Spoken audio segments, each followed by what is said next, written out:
Alrighty, first video. Uh, Welcome to the Ferret Den, and we are accompanied by a giant clock tower whose name is Gamers apparently. Say hi. Hello. Yes. Well, uh, as everyone has no doubt of already have heard, we have a bunch of things that have came up today. Mm, More busy day. import, yes, more importantly. Roadmap update that comes every 2 weeks, as we all should know by now. So we're gonna run through this real quick because we have other things to take care of. So the most noticeable changes is they threw in the Drake a Corsair into the progress tracker. So doesn't the look like it's going to be done? I mean, does it it look like it's going to be done this year or no? Since Yeah, you're I think the Corsair was from memory was third quarter or fourth quarter. I think it might have been fourth quarter actually. Um, so yeah, it's there's actually about three ships they added actually: the Banyu, the Corsair, and the Vulture as well. Um, the Vulture was third quarter, and I think the other two were fourth quarter. So yeah. Another thing here that that has me a bit uninterested is the vehicle door and improvements. The updates hmm to the underlying implementation. Yeah, I butchered that word. I don't care. Vehicle door setups that will allow for more advanced interactions, including ramps aligning to the terrain and other ship-specific behaviors. This one section right here, ramps aligning to the terrain. I could, I can already see that going wrong so fast with that CIG. yeah, well, the door implications, as you like to say, um, I oh, do. it's not really. So obviously, them doing the whole aligning to the ground, that was already in there. What I think the door implications or implementations actually is Hmm. what it is actually is actually things like, well, I wonder if it's things like, for example, say the door's locked and there's a the video where you saw them put a device on the door. They stretch out the two arms and then they pump it and it opens the door manually. Stuff like that. Mm. So I'm wondering if they're a lot more involved than just, hey, we're going to implement more things to, make the ground level for that. I think it's more to do with actual doors and, sort of manually overriding doors and stuff like that. Maybe also like door locks and stuff like that too. Like, yeah, I think it's a lot more involved than what people think it is. Hmm. Yeah. Then also, I think CIG has also showed us that they were building a breaching charge as well. Yep, yep. So that ought to make things interesting. But when they bring this into the PTU, hmm I want to at least see my character go flying off. At least, at least for the first few times, that would be hilarious. But after that, it might get a bit dull. Yeah, look, at the end of the day, obviously, so you're talking about the whole, like, the doors being level to the terrain and stuff like that, right? Right. So, yeah, look, obviously, it's going to be a little bit of teething when it comes to that. But, like I said, I don't think that's the important thing when it comes to door implementation. I think that's, don't get me wrong, it'll be great. Obviously, like there's been times I've landed a caterpillar on a planet and then not being able to get back up it. because the elevator is higher off the ground, because I parked in a ditch or whatever it may be, right? That sounds So like a that, you problem, actually. well, the caterpillar problem. But I was going to say, but at the end of the day, the fact is that you got to remember too is that there's more things to do with doors than just the ramp, being flush with the ground. Like I said, they might put in door breaches, door charges, ways to manually override a door, door locks. Like you've seen on the Star Runner, the door it has all the door panels. Well, they might be going through and putting those all in, into things like all the ships and stuff like that. So we really don't know what they're doing. It's a very vague term, and obviously this will be something that we'll cover with Inside Star Citizen. But until we see that, then we're just going to have to assume it's something like that. I presume. But yeah. Hmm. All right. Well, the next thing on the list is actually the life support system. Oh, goody! I'm excited about this. Yeah, it's gonna suck for the freaking hammerhead though. So we were talking about this offline a little bit. Yes. Presumably things like the hammerhead and stuff like that, it's going to have atmospheric shields. I mean, Um, that would probably make the ship 10 times a core. hmm. But So you probably find that around the elevators that go down, around the front door, not obviously the very, very front door where it's that sort of weird cone thing, but those two doors in there where there's that locker and all that sort of stuff. well, And then there's the door. the So, front part is actually the airlock system. So hmm. I believe how that's going to work is that doesn't need the shields. That's going to function how the doors at like a Port Olisar or at SBK how how those will function. Like they would have to cycle in order for one or the other to actually open up. You can't have them both open up at the same time. No, so yeah, and this is the same sort of thing. Like for example, the prospector too. Prospect. I'm sending you a cool photo by the way. Something I found.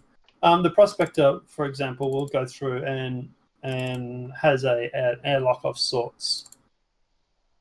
Um, but the fact of the matter is at the end of the day, yeah, yeah, it's there's a few ships that are going to have problems. That there really is. It's the Hammerhead is not one that I would be particularly worried about. I would be more worried about things like, for example, um, the Aurora, or things like, for example, the Titan. They're going to have problems. Well, Um, I mean, I think with ships like that, they're going to function the same way as as an airplane that would. If you were to open up the door mid-flight, you're just going to just implode or explode. I don't know. I mean, I've thought I have personally never been on on board of an airplane when something like that happens, so I don't really know what happens if you open up a door during a flight. So, explosive decompression. well, that doesn't sound too pretty, but I haven't personally It's seen just it. really not. So, No, I mean, it's really bad actually. I mean, Like, you got, so I mean, sorry, I was going to say. that's what I think it's going to happen when you do it in a ship like the ships that you just named. I mean, So what you might be able to do is actually it might be what I might do is I might go and check this while we're on the stream. So I might actually pull out my Titan. I actually have a Titan, so I'll pull it out and I'll see if they've got some sort of panel or something there. But I was going to say, but at the end of the day, what they might do is they might have to put a panel or something in the Titan where it will actually allow you to go through and decompress the oxygen or suck the oxygen out of that back room or out of the ship, and then you would be able to open the door, which would be then obviously obviously not explosive decompression, and then you'd close the door, and then you'd have to recompress the room. So Hmm. that might be because they do talk about like oxygen flow and stuff on the description. So that might be what they're talking about. I'm just pulling up the Titan now, so I'll tell you in 10 seconds. Um, but at the end of the day, yeah, that would be something that you'd be able to do. But you got to remember that you get explosive decompression anything after 16,500 feet on Earth anyway. So, in this sort of game, you're looking at, if you're getting around 1,600 to 2,000 to 3,000, whatever the cutoff is, then you're going to start getting explosive decompression just by simply opening the door. You don't have to be in space. You can be in the stratosphere or high atmosphere and still have explosive decompression. So, Yeah. So, there is 3 panels on the Titan that look like they're for some reason but not there. Um, I mean, this is a CIG we're talking about, so they're probably just gonna make what is it? Another panel. Yeah, another a panel and just have you cycle through them all. Hmm. So, shall we move on, I suppose? Yep. Looks like So, they're also putting components in the Titan too as well. that's gonna be interesting. Send you this screenshot too. I'm sending you a bunch of screenshots in the channel. Yeah, well, it's gonna take like half an hour to throw them all up because I don't know how to do it on the fly. Ah, So now we're going on to the ships. Now, yes. they did throw in the Drake Corsair, as we said, Mm-hmm. but there's also three other ships. The Drake Vulture, which I am a huge fan of. I love the Drake Yes. Vulture. Yep. Me too. They are also throwing in the Apoa Santokiai. I think. I mean, I probably butchered that horribly as well, but it's Apua's medium a fighter, so Mm-hmm. another thing for me to shoot at. And the one that I am not a huge fan of. I don't hate it. It's not me, but I'm gonna get it anyways because it's something new and shiny, and who doesn't love new and shiny, right? But it's also a gamer's favorite, a darling here. It's the Bennu Merchantman itself, the big chunk. Well, the best thing about the Banyu is that we're actually getting ship in shipping game. Sorry, in ship kiosks, and this is where things like your Kraken, for example, will come into play. I mean, you're not wrong, but I feel like they could have used the Kraken as a test bed, and then after that just went on to the Bennu. But But the Banyu was already started. and it went through multiple reconceptions, so Yeah, but the you got to remember too, the Kraken is a literal just a revamp of an existing ship. But it's not as simple as just hey, we're just going to change this module out, right? It's literally a redesign on like 3 or 4 different areas. Where the Banyu they've already started, they don't have to worry about doing the redesign. There's a lot of reasons why they would have picked the Banyu, considering the fact that also they already have the style guide for the Banyu from the Defender.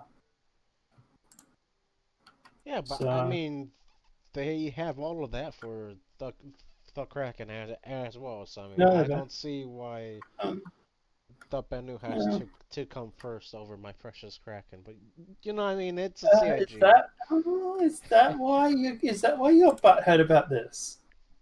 Is No, because no, it's no, no. because it's your precious Kraken that's not going to come out. Is that what it all is about? It. I mean, I kind of want a bigger ship, and I don't. I mean, The Benu's not built for shooting things. I want a big ship that can shoot things. But you got enough things to shoot things at the moment. I want my Redeemer, and I want more Aegis ships because Aegis ships look beautiful and they have lots of guns. And I want a big ship, something like Hammerhead size or bigger. That would be fine. Mhm. Well, who makes the hammerhead again? Hmm? Aegis. That's why it's Right. So, the best ship out there. so you want a ship like the hammerhead that's made by Aegis? But maybe a bit bigger. We need more larger ships in the game. Enough said. No, we don't. Yes, we do. We don't have enough large ships in the game. Yes, we do. All right. Well, What we need is game. We need gameplay mechanics before anything. they could add those after the big ships. I don't care. Well, no, at the end of the day, no. The thing is that it's all fun to have ships, sure, but guess what? If you got nothing to do with them, if you got nothing to put them or to any sort of game loops or anything like that, then there's no real point having a whole bunch of ships in there. Maybe.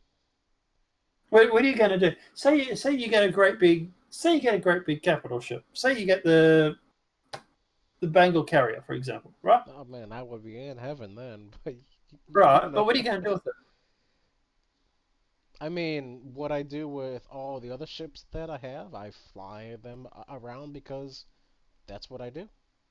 That's what Right? I When do. was the last time? Well, you got an 890 jump? No, because uh, Origin bad. Mm. But you had an 890, right? Heck no. Oh dear Lord, no. I would never I have thought you had an an 890. 890 jump. Yeah. So what's the biggest capital ship you got? Hammerhead, of course. Uh, uh, how often do you fly that? Every, every day time I jump on. Yeah. Hammerhead's not even a capital ship, it's Corvette, for a start.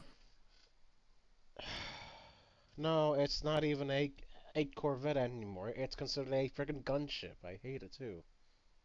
I don't know. Who calls it a gunship? Star Citizen Leaks. No, it's marked in game as a gunship Is because it? it has guns everywhere. It's a yeah. Like, is that what comes up on the terminal? Is it gunship? I'm pretty sure it said gunship on it. Yeah.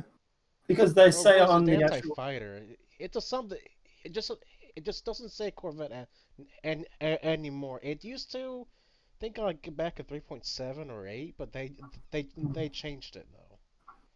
Because they say in the brochure for Invictus Week, right, that the ships are going to be carriers, destroyers, and corvettes. Yeah. And have you seen the video Polaris is that a came out today? Corvette. Have you seen the video that came out today? I have actually, yeah. On my way home Yeah. from Did you notice two work. hammerheads that were flanking the Idris? Yeah, I did. I still think CIG is classing it as a corvette. I mean, you could ask in the chat right now if you're in the game and ask anyone who freaking like has a hammerhead to see what it says on the terminal. I don't know exactly what it says, but I do know that it does not say a Corvette anymore. It used to at one point, but it doesn't now. Well, while you are looking at that, I'm gonna continue on. Mm-hmm. So they also removed a few things. Multi-grid SDF, capital ship destruction, sad. Um, the calling and streaming the exterior and interior of ships, which is also sad because that would actually It's a help bit of a loss. in that would help improvement a lot. Yeah. The animated dashboard state.